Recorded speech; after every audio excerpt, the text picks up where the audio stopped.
Hi, welcome to the channel. This is Double O'Neill and my name is Tris. This channel is about model railways and my journey throughout this. So if you're into model railways, you've come to the right place. This episode is a bit of a bigger update from me. I've had a little bit of time to tinker in the loft, work on just certain areas, improving the DCC side of things, building up a bit more of that on the layout, adding some track on the station side, which is well overdue. I've been really wanting to do that for a while, and after doing the right hand side, making some progress with that, I've got that to a certain state that I'm happy looking at it. It's not finished, but then working my way to the left hand side is pleasing because I want to do something with the station. I've been getting lots of ideas, so I'll be talking to you about that over the episode. Also, I got some new wagons. I wanted to talk to you about that because I was really pleased. And there'll be other bits and bobs popping up through the episode, especially shots of my brother's railway, which is coming out of his loft because he's moving home and he'll be eventually going to his new property and he'll be going in there. So I was really pleased to get some footage of that. And I've got some nice long running shots because of how his layout is. You can really have it going through a long scenic route. It's honestly a wonderful layout to see.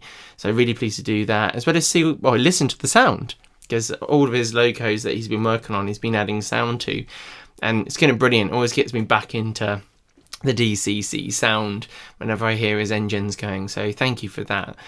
Okay, so what we do is we're going to the loft and we'll have a look at what I've been up to.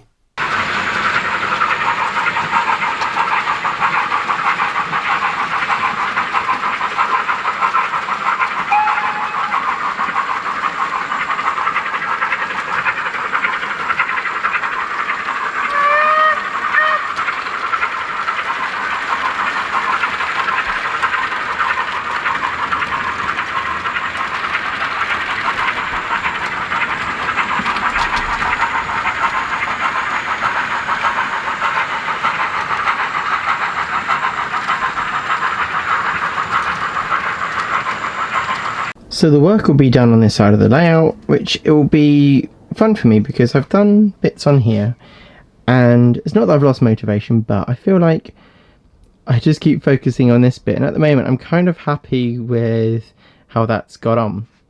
But looking down here, I'd like to do something that makes this a stage further on feeling more complete.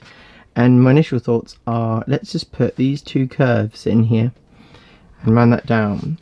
And then we'll have some points to bring any goods that need to come over onto this side to meet this line that goes in here. Ultimately, on this area, I'm going to build out here, but I won't yet because I won't be able to reach this bit around here. So I want to also do that at some stage, but I'm going to focus on these two, especially for this episode anyway, for you to see and for my own enjoyment. This is a 4th radius point from Hornby, but I will be making this one a 5th, and I've got my track setters to help with that if I want to. If not, I'll just use my spacing to bring it around. At the moment I've got two 4th radiuses here, and with that you can see the two little straights going in there to kind of kick it out, but it clearly doesn't look very good how it is here. It's going to look a lot nicer once it's done. With the station, obviously you're familiar with the Greenwood laser platform bits that I've used in the past, and I'm going to use the same style of that but in a 3D printed form, a bit like how all the Hornby bits go together, where they kind of slot together. So that's what I've got here, but I'll be making it more dedicated to what I need. So once I've got the track laid out, I'll match that radius on the inside and the outside, 3D print the platform that I need, and we should be good. And then I use the Metcalf card to go on there, which will have like the tarmacy look or whatever it is that's the topping, as well as the brick sides. Maybe I'll stick on some plastic card with the embossment on, and then I can obviously paint that in, but we'll see on that one. I'm not too fussed on how I do it just yet. When I get there it'll be good. I'm going to remake the buildings. I've got some plans for a little waiting room. I'm going to do my own little ticket office to suit the size of the platform, because I find the size isn't kind of my liking, so I'll make my own custom one really, and that'll be a drawn up one and 3D printed. So what we do is we'll have a little look at how we're going to do this. I'll tell you my ideas and explain a few things that have been mulling over on my mind. So at this point here, we have at the moment a bit of air underneath. You've got the girder bridge and everything, so I'd like to make this more solid and just get this in place. And to do that, I need to make my mind up on a few things, so how the road will be and all these bits and bobs. So ultimately I'll need to fashion this down properly, put this up to the right height, and then work out my road afterwards. Maybe it's the chicken or the egg, but if I put this all in, work this out, can I work on the road whilst it's under here? There's a chance that it'll be tricky, but at the same time, well, it is what it is. If I had to, I could leave the point floating. So I was going to put the point starting here and running across there. Maybe I can leave this loose and we permanently fix down the other side, so then I can focus on this afterwards. Maybe that's why I haven't done this, because I need to finish the track. If I work out what's happening down here, then it'll be all right. But yeah, so if I get this fitted, we work it out from there. After that, I'm going to have a point here, which will then take this other point that's already here. That'll be sitting further down and sending the track that way, which should work out all right. And it means that my up and down line, so I've got my left, it's going left that way, it's going right this way, so then it could then reverse back and bring some goods on if it had to, and I can work things out from there. But I'm thinking, yeah, so what we do is we'll leave the track loose from, let's say, here, and it means that we can permanently put this on later, also fix this track down later, and we can work out what we're doing with what I believe will be a little road that will be coming out of here. So yeah, so let's crack on. I'll start enjoying myself and fitting it all on, and yeah.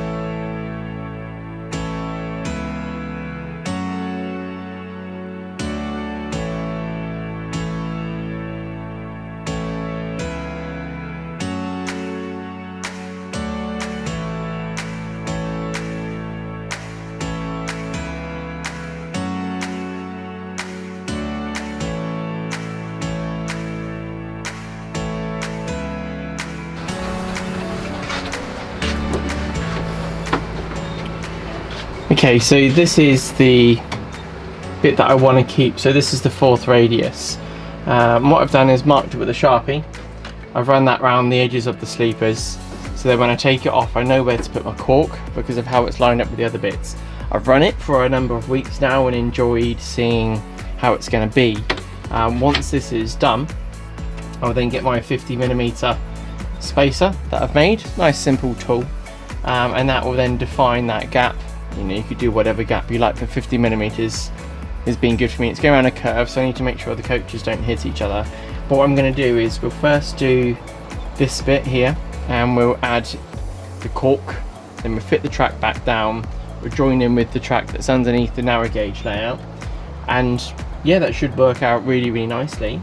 And what that means is that I can then set this afterwards doing the 5th radius or whatever that might end up being. Right, let's have a go.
Right, so just here I've added plaster and I had to leave it, as I say, to dry.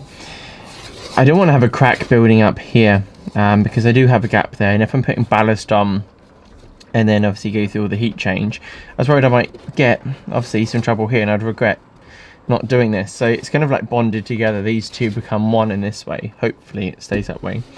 What I have introduced though is a little bit more of a bump just around here, which is okay, fine, but what I might use is my 1/16 thick cork. So this is my 1/8, which will ride that. So what I'm thinking is around this portion it goes 1/16, because once the ballast is on anyway, it should be fine. It can fill up the gaps.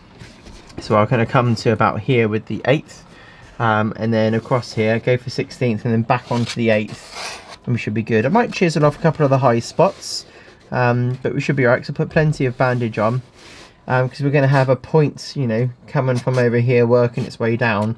Might even have to add some stuff in under here, but that's not for today, that's for another day. But anyway, let's crack on with that.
So just here you'll see that obviously there's a nice white patch here, and even though I've gone and stuck it down, I wasn't happy with how flat it was. And as this is going into, there's a bit of wood here, but the ballast can just sit on both, and then it goes onto the polystyrene. So I've just had to accept it, it is what it is, but it'll be fine.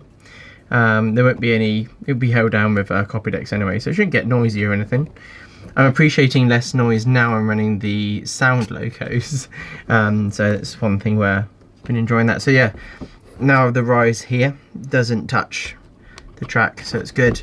And on this side it isn't actually that bad, but I might chop it out still and have a gap, and only you and me will know anyway when we're watching, you know, what's under there. But no, looking forward to getting some track down now. Still trying to work out what I'm going to do here.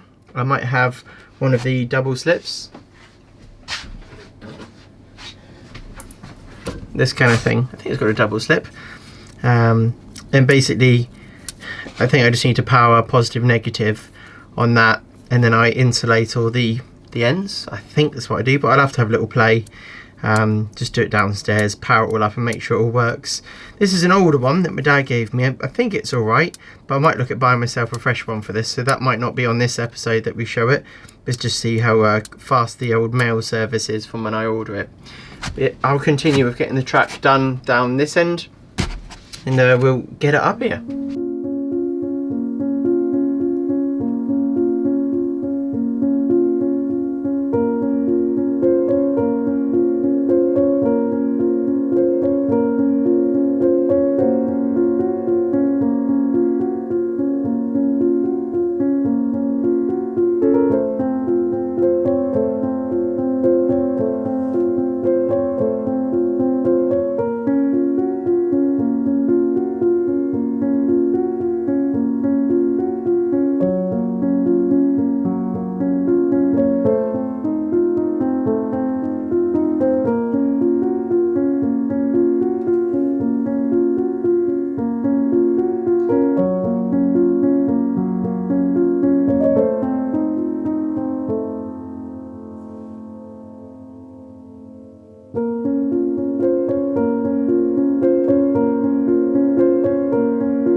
So I ordered one of these. It was really hard to find them. I looked at a whole bunch of shops. It's a double slip point. Got it from Peter Spares in the end. He had a few of them. So let's just get it out. It's quite cool actually as a point. And you can have it so an engine goes like this, diagonal, and obviously the opposite, so it can go round and diagonal. So that's kind of cool, and that will help me with the bit over there. From talking to my dad, and by the look of it, looking at how it's all wired up, I insulate the two frogs, and then I basically put power to the outer two, and that's it really. So I'm gonna put insulators on them because it puts the power, so from that outside one it goes up there into this frog here, so that one goes to there and this one goes to here. So it's kind of cool, and it stops it shorting out and anything else, but everything's going to be DCC eventually. But at the moment I'm going to have DC running on one line and DCC running on the other, and I'm going to have it so I can swap a connector over, so then I can do either, which will be very nice. Anyway, but that's something for another day to talk about. So let's continue with let's get it fitted. What I'll do is I'll solder a wire on. I was wondering the best way of doing this. Just looking for an easy access area to put the wire on. So on my older one you can access these inside bits quite easily, but getting the soldering iron in there and ruining it, maybe I'll cut a little bit out of there and we'll just tab a wire on just underneath. We'll see what we can do, eh?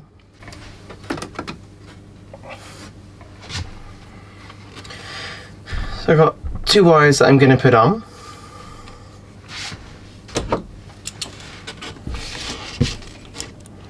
Let's give them a strip.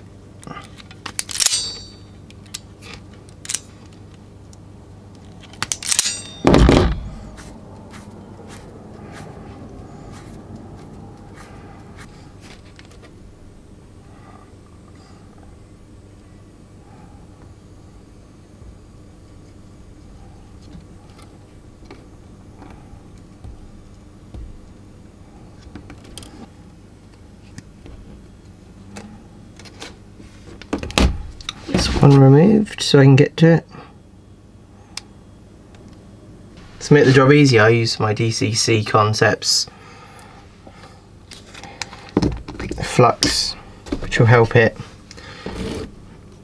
take to it without having to add loads of heat and melt anything. So that's on there. Right, I'm going to have this side will be red, so it's this side towards me, always on the layout, and then the black at the rear. I'll touch a bit of solder on here first. You can't really see anything, can you, anyway?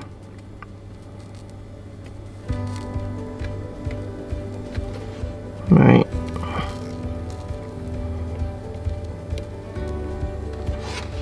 Right, just remind myself, so black is that side.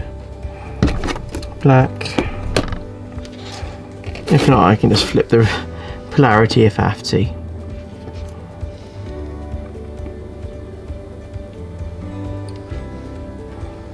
There's that one, and then I have red on the other. And hopefully we can hide all this. Right. All the soldering done. Well, for now. So my idea, without knocking the camera too much, is I'm going to put my double slip here, and that'll run off down there. I've got to want to tuck my wires down and out of the way, so we can always cut a little channel with a knife blade and whatever. It doesn't really matter. And get that out of the way, so that'll be good. So yeah, let's just connect it up and I'll crack on.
Okay, so I've got my app and I've just been playing with the points.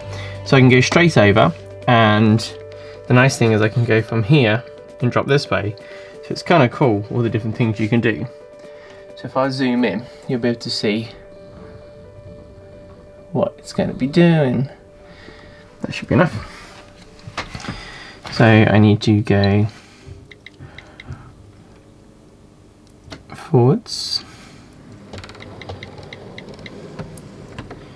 You can watch it come around here. And it quite happily goes onto this little siding. Very small siding, I do admit. It's going to be going to the good yard eventually.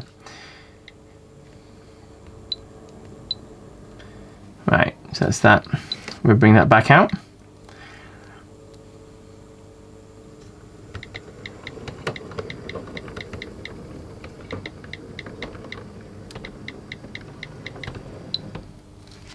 So then I switch it so it's going straight.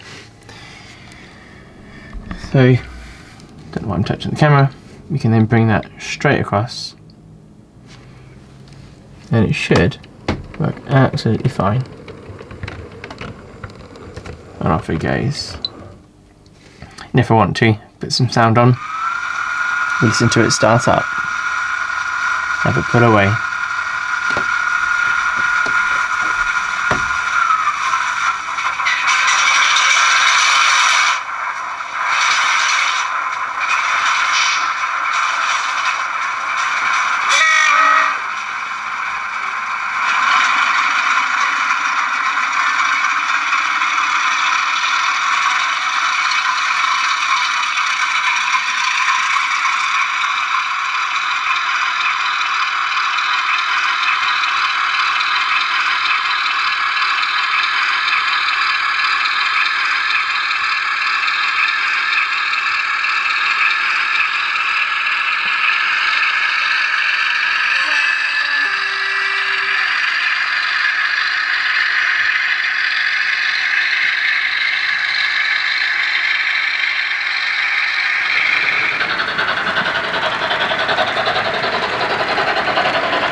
So you might wonder why I don't do much in the way of the 009 layouts on the video, and it's one of the reasons is the older Loco doesn't work so well. It's why I did a 3D printed body on. Really love that Loco. It's actually got a pleasure to look at, and I'm going to make a big one in G gauge at some point, but that's a bit in the future. Started working on it. Anyway, beside the point. I've got a Bachmann Baldwin that runs really nice. It's got, I think, whatever it is, 6-wheel pickup or 8-wheel pickup, whatever's on it, and it runs really nicely. Whereas this little narrow gauge Loco only has 4 wheels and it has pickups on, but it's very old in the way of design.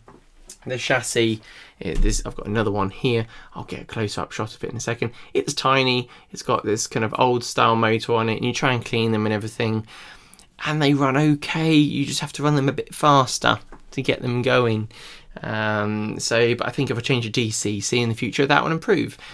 But one thing I want to look at is using some electrical contact cleaners, and I got hold of some Holt's electrical contact cleaner, and that's actually done a really good job at cleaning them.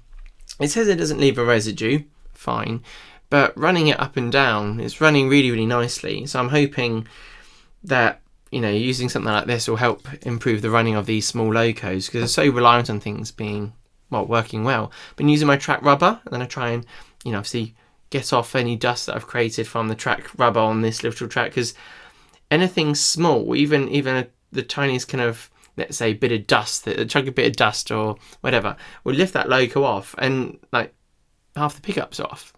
And so just trying to make sure that everything's really, really clean. But no, I've found a big improvement from it in regards to the slow speed running. So obviously everyone's got their ways of getting things working. But for the smaller 009 bits, that was kind of cool, getting that working. The other thing I wanted to mention about, so I got myself, we can look at the end of the box, you'll see the wagons running now, is a 16-ton slope-sided steel mineral wagon, BR Grey, and it's weathered. It's been expertly weathered by the TMC, That's the model centre. I've got other things from them in the past. I actually got these from my local model shop. Someone was selling off their collection of various bits, and I saw those two and they looked brilliant. I don't really have any weathered bits. My biggest thing is I don't have that confidence to start making them look weathered. It would be kind of a gesture. And so further down the line, I'm going to do a bit more, get some wagons and start doing on them, find some cheaper ones, work on them. But either way, it's going to be a fun process. And I think once I get into it, I can do that bit more and maybe do some locos at some point. My brother does a lot with that and he does a brilliant job. And I've seen so many of the YouTubers that do it, and honestly, I'm just really impressed. Anyway, fine, it's not for me right now, but they look great running around the layout, and I'm looking forward to getting some more weathered things. And yeah, I'll have a go myself sometime.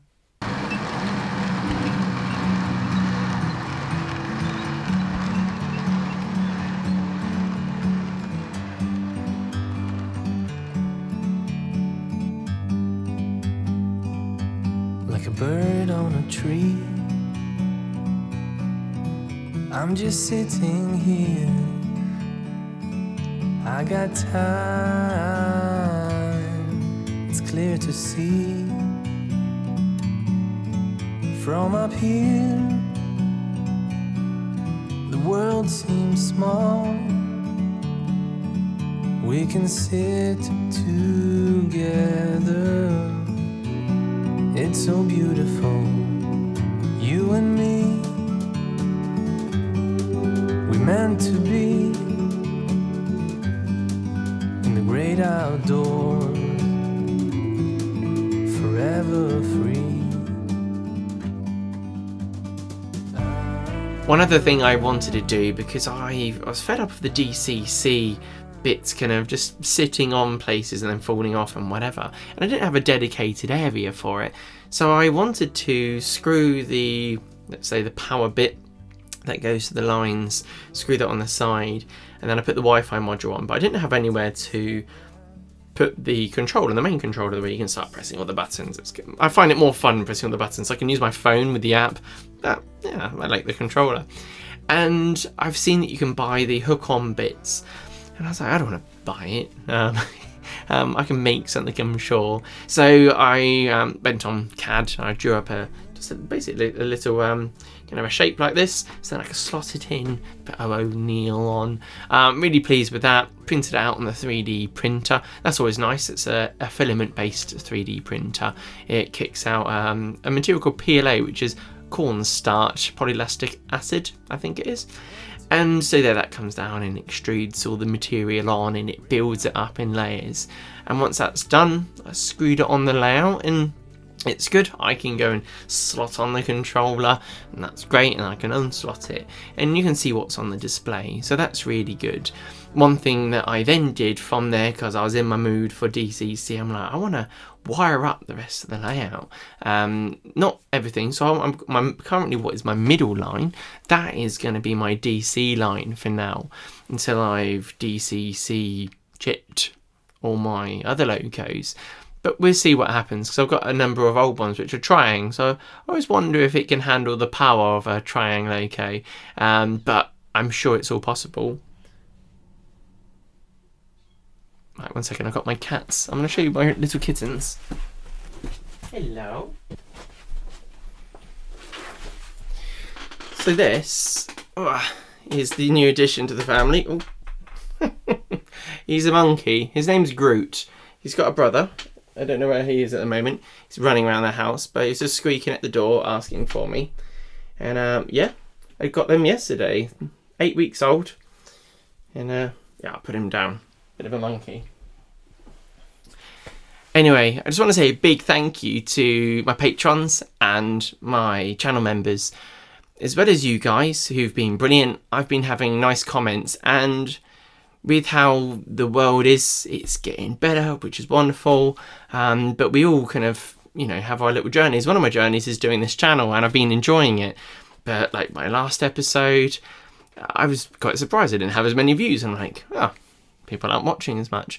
But then you read the comments and you realise that for some people I've either taught them something, they found it interesting, And I guess for some of you, it's made your day a little bit better. You've had a bit of content that you've enjoyed watching. So I just want to say a big thank you to those that leave the nice comments, because it means a lot. And if I didn't have them, I probably wouldn't be doing this.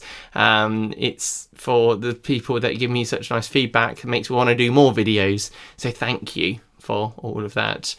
So I'm going to leave you and let you crack on with your day. I hope you've enjoyed the video, and I'll see you next time. Bye.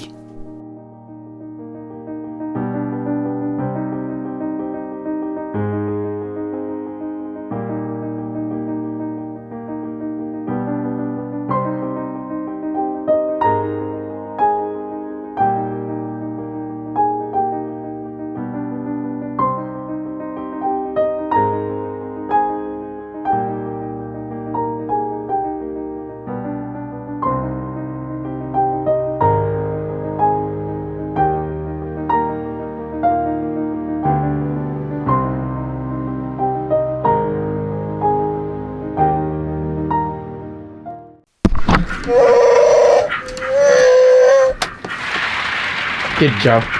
We'll write that in.